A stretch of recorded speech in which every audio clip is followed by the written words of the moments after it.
welcome to the Raise Rewind podcast. My name is Drew Lang. This podcast is presented to you by the Believe Podcast Network and also in association with Channel Side Sports.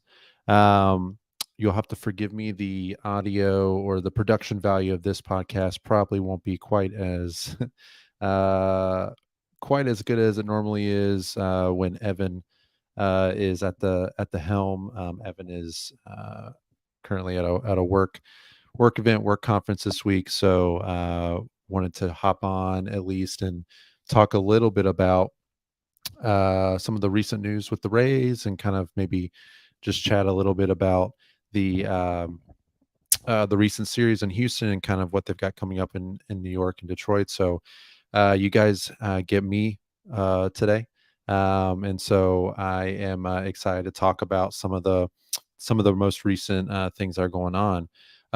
First off, I think the biggest news obviously is what happened here in the last couple hours with Aaron Civale um, from Cleveland being traded to the Tampa Bay Rays. For a while we were seeing a lot of names come off the board with the trade deadline. A lot of pitchers: Max Scherzer, Jordan Montgomery, Jordan Hicks. A number of pieces that I think, not that necessarily I thought the Rays would be in on, like Max Scherzer, but some guys that in my mind I've been kind of thinking would be great fits for the Rays. I really like the idea of the Rays going out and getting a guy like Jordan Montgomery or certainly Jordan Hicks for the back end of the bullpen. And so you felt like you were hearing, honestly, outside of just the standard, they were looking for pitching help. You weren't hearing a whole lot about what the Rays were doing. They were in on Lance Lynn, and that fell through. And so right now, it just kind of seemed like, kind of waiting for the other shoe to drop, knowing pitching, they need the pitching help. And so, kind of seemingly, it seemed like Civale's name came up a little bit more today, just in the Guardians' willingness to trade to listen to deals on him.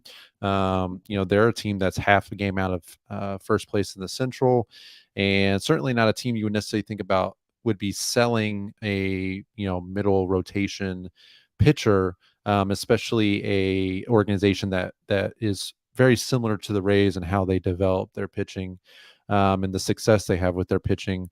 But nevertheless, they obviously were open to it, needing some bats, and the Rays found themselves as one of the better suitors. And so, Civale's coming over from Cleveland. I think this is a great.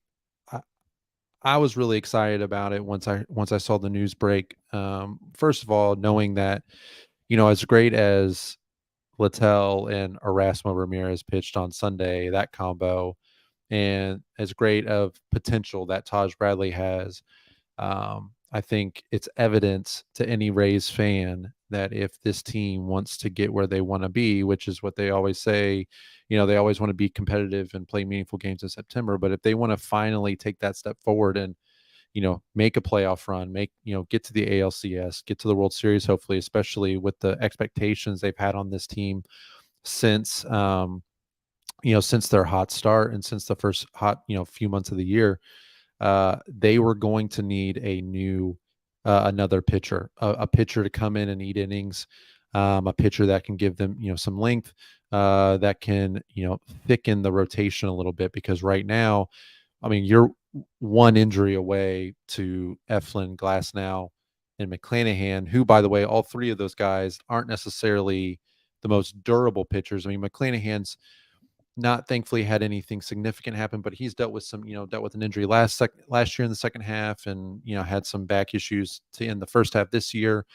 And so a guy like Civale coming in is just such a huge need and a huge win for the Rays, I think. He's not the flashiest pitcher, certainly not the sexiest name on the trade deadline list. You're not going to get the type of reactions that you would get for even, I would think, maybe even a Jordan Montgomery or like a Max Scherzer, some of these names that have already come off. But Civale is going to be a really I think a really solid contributor to this team. And he's dealt with some injuries this year already. I know he started, I think he made a start or two at the beginning of the year and then dealt with an oblique strain himself, similar to Tyler Glass now. But he's come back since the beginning of June 2nd, and been one of the best starters in baseball. And so since June 2nd, he's really been pitching very well. Some some of the coverage I've seen about him thus far since the trade went down, from people much smarter than myself, at the Athletic, they talk a lot about Civale and his curveball. Um, it says here that I know that. Let's see, where is it? Yeah, he's got the best curveball among starters with at least 30 innings pitched this year, as rated by Stuff Plus, which is, I believe, Saris metric. Um, and number two is Tyler Glass now. So we all know by watching the Rays and watching Tyler Glass now, and we'll watch him tonight. That curveball that he throws is so devastating and such a great strikeout pitch. So the fact that Savale's curveball actually ranks a little higher than Tyler Glasnow's is incredible, and something that's really exciting.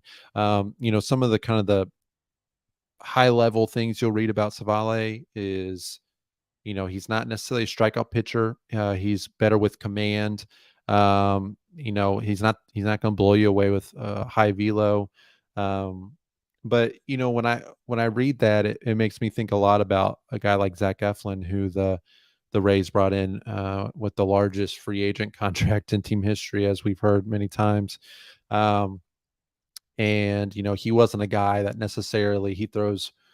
I think the last broadcast they showed, I mean, he throws about 5 or 6 pitches, and Zach Eflin's not a guy that's going to blow you away with speed. He was always a command guy, and he wasn't necessarily a huge strikeout guy either. But the Rays have, he's come over to the Rays, and now the Rays have turned him into one of the better starters in the American League. I know he didn't make the All-Star team, but certainly had a case to be an All-Star this year.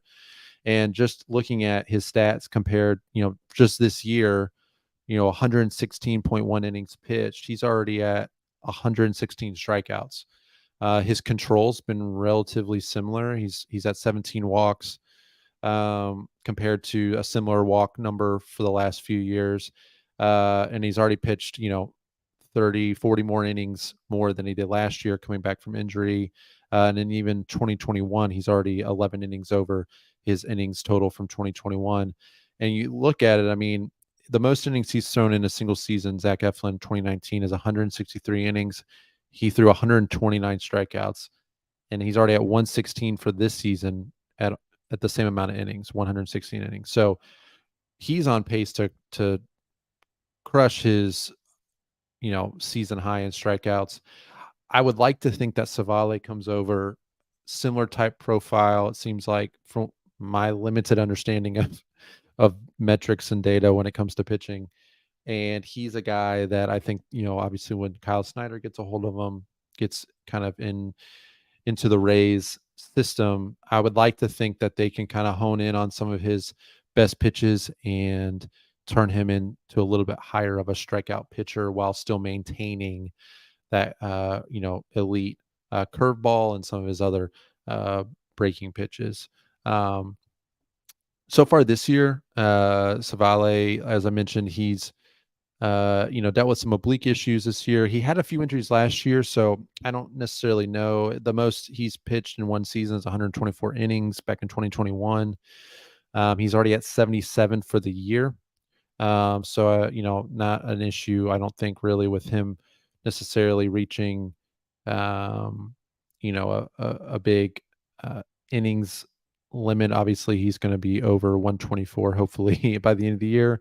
But he's, his numbers are really good. He's, got an ERA of 2.34. His FIP is 3.55, but his WHIP is 1.039. So that'll play. That is something that, obviously is going to be really valuable to this Rays staff. And he's pitched fantastic since uh, June 2nd when he returned from the oblique issue. Just looking at his game log here. Let's see. So since June 2nd, he has made one, two, three. Actually, excuse me, July 2nd. I apologize. He returned on June 2nd, but if you look at the month of July, just the month of July, so he's made 6 starts in the month of July. He threw 77 innings, or excuse me, let's see, 13, 18. He threw just under 40 innings total in the month of July, gave up 6 earned runs total. Um, and that'll play. He's been one of the best pitchers for the last month. So I'm excited for the Rays to get a hold of him, and he's this the depth that's going to help with the rotation is going to be huge. I think for this team, and certainly something they needed in order to really be, I think, a contending team and to keep pace with the Orioles and hopefully reclaim the division before the end of the year. One of the things that I love most about this trade too is a lot of the talk, a lot of the pitchers that have been dealt, a lot of the names that have come out as potential trade deadline guys. Marcus Stroman, Blake Snell potentially, Jordan Montgomery, even Max Scherzer, which I know he's already converted his option, I guess, for the next year because of the trade. But a lot of the best names out there were rental players. And so one of the things I love most is that the Rays, I think took their time uh, and kind of waited the market out a little bit. And obviously the uh, Indians, or excuse me, the Guardians were, uh, willing to part with Civale, at least, after a little bit of waiting and as they got up to the deadline, seeing the seller's market that it is. Um, and I love that the Rays went out and got a guy that's not a rental. And that's a bit rare. The Rays won't. I know Nelson Cruz was a rental when they traded for him in 2021, and that was a really, I think, the best move they could have made that year, and what the team needed. But for them to go out and get Civale, who's not a rental, he's a guy that's going to help contribute this year, and they have him controlled. He's controllable for the next 2 seasons, through 2025, the 2025 season.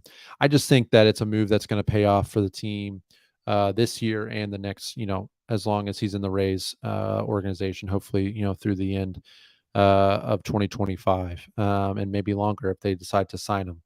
Um, that's just with the depth that they're going to have next year. If you think a little bit further down the road, when Springs and Rasmussen come back, you got McClanahan, Glasnow, Rasmussen, Springs, Taj Bradley, Civale, Shane Baz coming back. And then you got, some other, depth pieces perhaps with Cooper Criswell and, a few other guys in AAA and AA. I mean, I just think that the Rays, given how injuries have hit the rotation over the last few years and just how apparent it is how it's not your top 5 guys that are important. It's when it comes to starting pitching, you need 8 to 9 guys that you can rely on. Obviously, not all 9 guys are going to be high level, but you need to have trust in 8 to 9 guys that um, can go out there and provide innings for you if the time comes. So, Civale being another guy that they can throw into the mix, and it looks like he's going to start Saturday in Detroit, which is great. As part of the move, it looks like Taj Bradley was sent down as a part of that move today, which I think I was ready to get on here and talk about the trade and mention about Bradley potentially being sent down. It just kind of seems like it makes sense right now. Um, you know, he's he wasn't expected to really be a contributor this year with all the talent the Rays had on the rotation. Obviously, injuries have played a part in that, and he's been up, and the potential and the talent he has is great. I don't think him being sent down is any indication that he is not good enough to be on this team. But you can kind of see he's hitting some road bumps the last few starts. Had a number of rough outings. I believe I saw over the weekend after his rough outing on Saturday that he is. I think the Rays have lost the last 5 or 6 of his starts, and so I think it's just a great thing for him to be able to get back down to AAA, kind of reset a little bit, work on some things, and I wouldn't be shocked if he's back up with the team, by the end of the season into September, especially once the rosters expand to 28 guys. Um, so anyway, I don't think the Rays, looking at the trade deadline, just under 24 hours left on the trade deadline. The Rays still need a bullpen arm.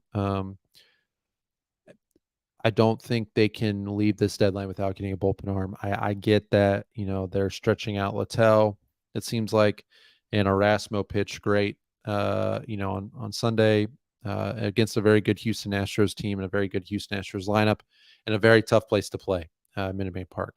I am not convinced that uh, the current bullpen is good enough to win for the Rays to win the division, let alone a World Series. I think that it's essential that they get at least another bullpen arm. I don't think it necessarily has to be this all-in, you know, uh, big time reliever necessarily. I don't even know who's out there at this point. I know Jordan Hicks is gone, and I just saw that the closer Paul Sewald, I believe, from the Mariners, was just traded to the Diamondbacks. So I know the reliever market is closing quickly.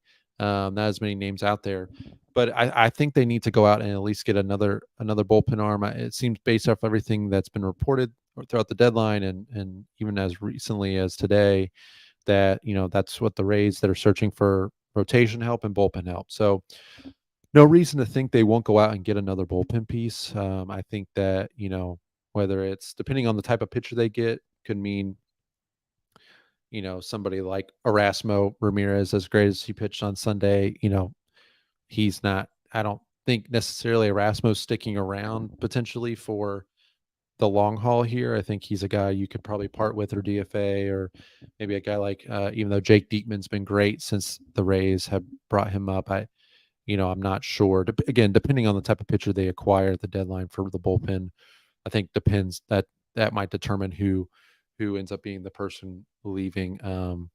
So I'm looking for them to get a bullpen arm before tomorrow's deadline.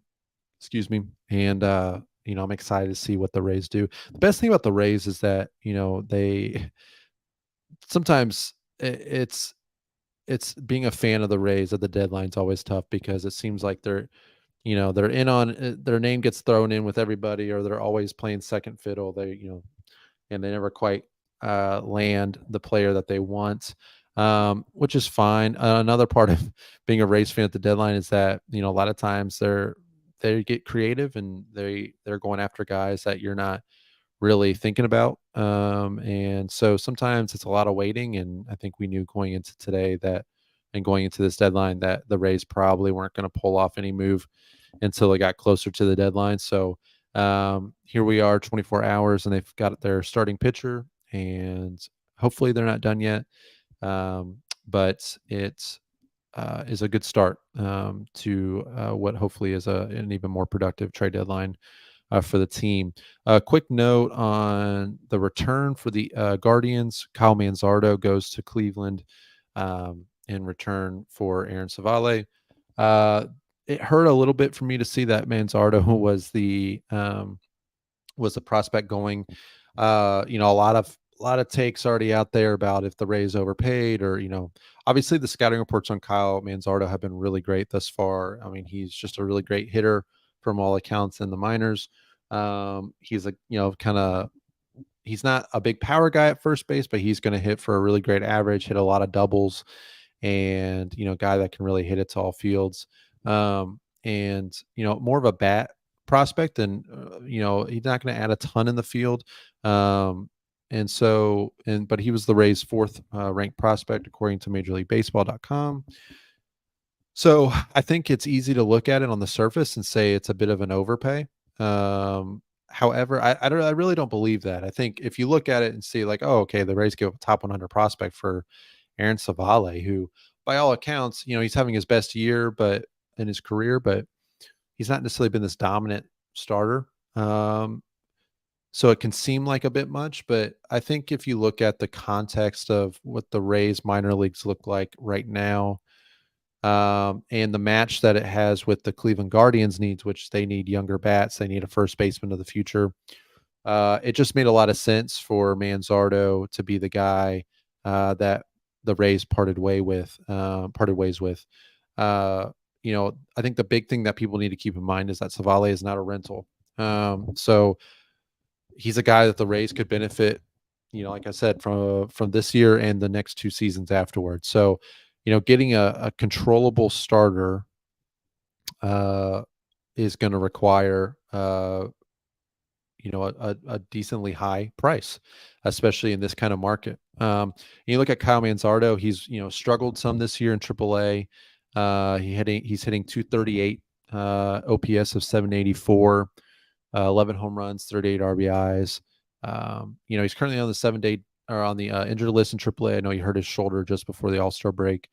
Um, but he's a great hitter, and I think he's going to go out to Cleveland and do really well. I wouldn't be surprised if Cleveland ends up, either if Cleveland ends up falling out of it or if they're contending still. I mean, he's good enough, I think, to be a value to them this season, later in the year, and certainly, I know I believe their general manager came out and said that they think he's going to be their starting first baseman next season, which is great. You look at the Rays organization right now. I just don't think that he would have been a tough piece to fit into the roster. As great as he was, and as much as Rays fans love we love our prospects, and he's one of those guys we've kind of had an eye on for a while now. I'm really excited to see him come up, and I know he was with the team in spring training this year. With Yandy signed to a 3-year deal, with Isak coming on so strong again this year and playing really well at third base, he also can play first base. With Curtis Mead at third base as well, somebody who's, I think, on the doorstep of the majors and somebody that's going to be up with the team before this year's over with. And then you have down the line a little further Junior Caminero at third base as well. And then Xavier Isaac at first base. Down the line a little bit further, he's in Charleston and Low A, crushing it. I think it's reasonable to think that there was just not a ton of room for Kyle Manzardo in the near future. And you certainly want to try and maximize his value as much as possible. So him being in the deal for Civale, I think I think it could be a really good win-win for both Cleveland and Tampa Bay. I think those are the best kinds of trades, and certainly something that will be fun to watch for over the next few seasons as Kyle gets his major league career started and Civale pitches for the Rays. So I am sad to see Kyle go, but I think a fair price, considering. One other note, I did see that I believe it was Bob Nightingale reported that the Rays had been scouting pretty heavily the Mariners' young pitchers, and the name that I saw thrown out there was Logan Gilbert. It sounds like the Mariners just didn't quite want to part ways with Logan Gilbert. I would imagine that if had the Rays tried to pull the trigger on Logan Gilbert, or a pitcher like that, a George Kirby or something from the Mariners, the price would have been higher, certainly than Civale. So I'm happy that the Rays, weren't afraid to part with prospects, and that I think they took a pretty measured approach and got a pretty good pitcher in return for a prospect that is good by all accounts, but certainly one that I think they could have. He was the one that they could have most afford to let go, compared to some of their other higher ranked prospects.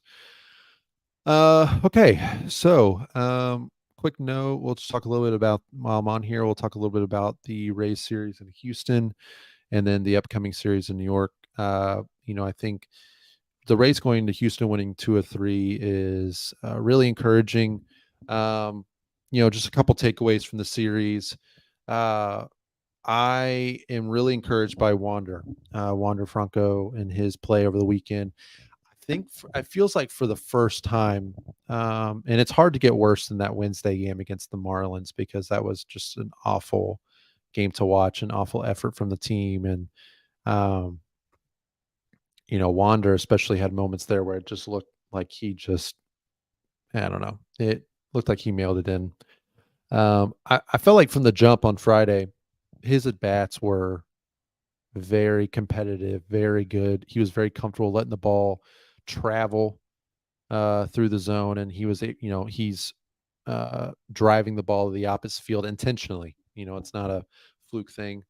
And he probably had one of his better series, I think, in a while. And so for him to be at the plate looking a lot more comfortable, driving the ball and not these, rollover grounders, this weak contact in the infield every at bat, was just really encouraging to see. He was able to take advantage of the Crawford boxes in left field and get a homer in the Saturday game, even though it was a blowout. I mean, I'm walking away from the Saturday game 17-4 loss, and Wander hits a home run, Isak hits 2 home runs. As bad as that result is, I feel honestly pretty good about it because I know bigger picture, Wander feeling good at the plate is so big for this team. Um, and so let's see, let's look at his game log from over the weekends. He went, let's see, he had 5 hits total. He went 5 for 11. Uh, had just the one, let's see, had just one RBI, one stolen base, and he just looked great in the field. Not that I don't think he's ever dogged it in the field at all, even when he's been slumping at the plate. But man, he just looks so sharp out in the field, making some of those just incredibly athletic plays. His jump throw on Sunday to get Bregman, and just showing why he's leading the league in outs above average. Um, and so I think my biggest takeaway from the series, just moving forward, you know, was that he just finally looked like the Wanderer we've seen, beginning of this year, beginning of last year, for a lot of 2021. And so I'm really encouraged by that. And I think, going into New York, where playing Yankee Stadium, I feel like he always seems to play pretty well there. And I know that, playing against the Yankees always gets, the guys fired up. So I look forward to another big series from him. Second biggest takeaway was Brandon Lau. Brandon Lau looks like he is in the middle of one of those heaters that we get to see several times throughout the year. And when Brandon Lau's on a heater, it's hard not to find a better a better hitter in the Rays lineup or potentially in the American League. He just crushes the ball. Um, I am a self-proclaimed. I criticize Brandon a lot, and I'm not the most patient with him just because when he is bad, he looks so bad. It looks like, and it's just hard to watch him. He looks like he's just. Uh, it looks like he is just hating being out on the field. He looks like he's about to cry. He's cussing up a storm, slamming bats or slamming helmets on the field. He's cussing at himself, all the things. And he just looks terrible when he is running bad. And so sometimes I can get a little too critical of Brandon because when he's bad, he can really bring the team down in some key moments. But I do think that the Rays it's hard to categorize how much better he makes the Rays when he's going well.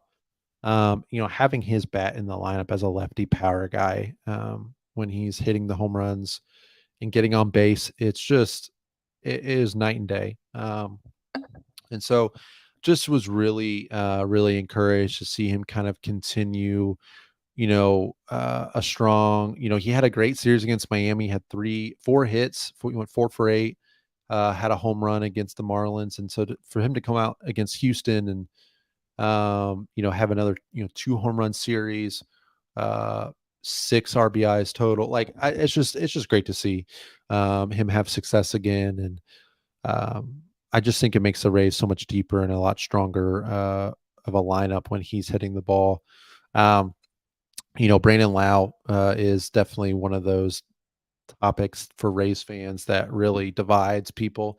But I think we can all agree that he is just really one of the most important hitters in the lineup in terms of the Rays' success and the Rays being a contender moving forward. So here's to hoping Brandon keeps it going against the Yankees. I believe they face two right-handers. I know Johnny Brito is pitching tonight, and then Rodon's pitching tomorrow. So Brandon might sit, although with the way he's hitting the ball, Cash might keep him in there, and then Garrett Cole on Wednesday. So we're gonna need his lefty bat in there more times than not. So, and then third takeaway, honestly, I just thought Sunday was probably one of the most important games for the Rays in quite some time.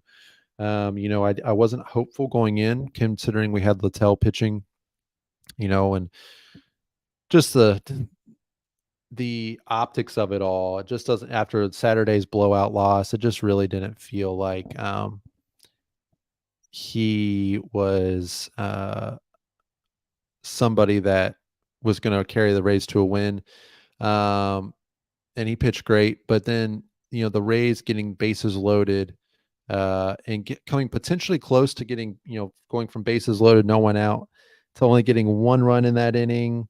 I think, on the verge of that happening, for Josh Lowe to come through with a, bases clearing double to make it 4-0 was just such a huge weight lifted off this team's shoulders. That, runners in scoring position has been a nightmare in July, just a nightmare.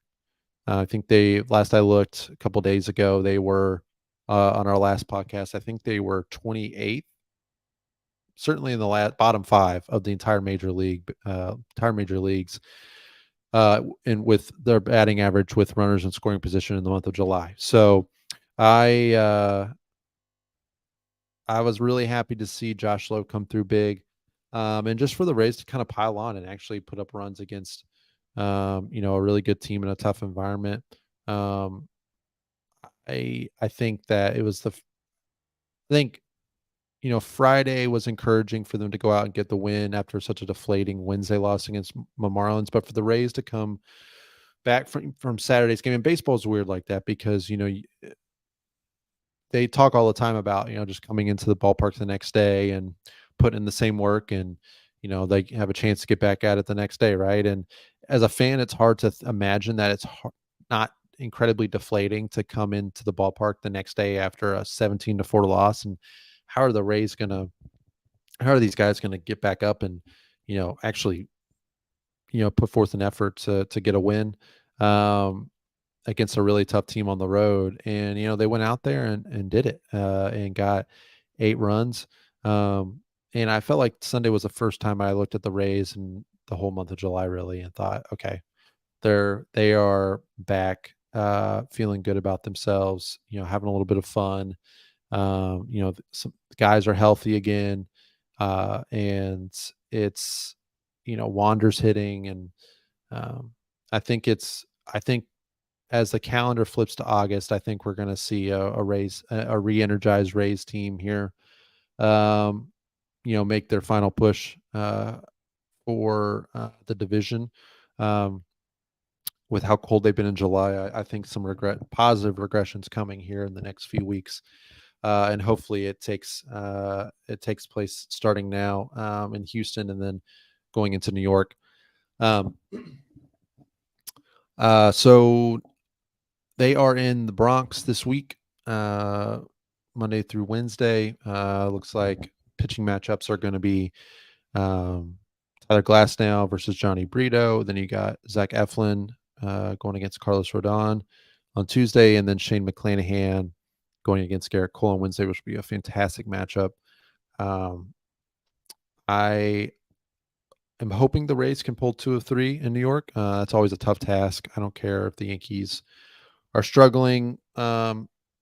Going into New York and winning a series is always hard to do. And outside of tonight, we're getting their top 2 pitchers in Rodon and Garrett Cole. I think tonight's, if you're looking at the series, certainly I think you got to get a win tonight. Got the upper hand of the pitching matchup. Glasnow's been on a heater.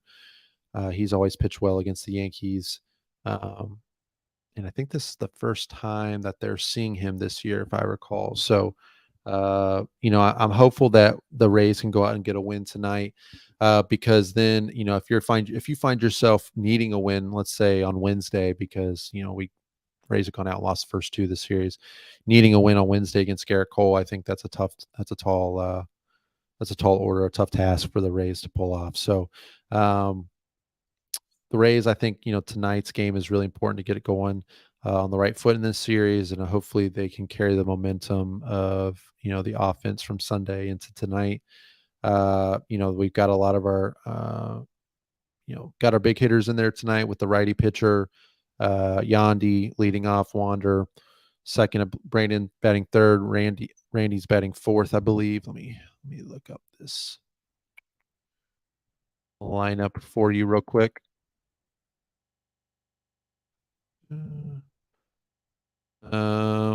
Let's see.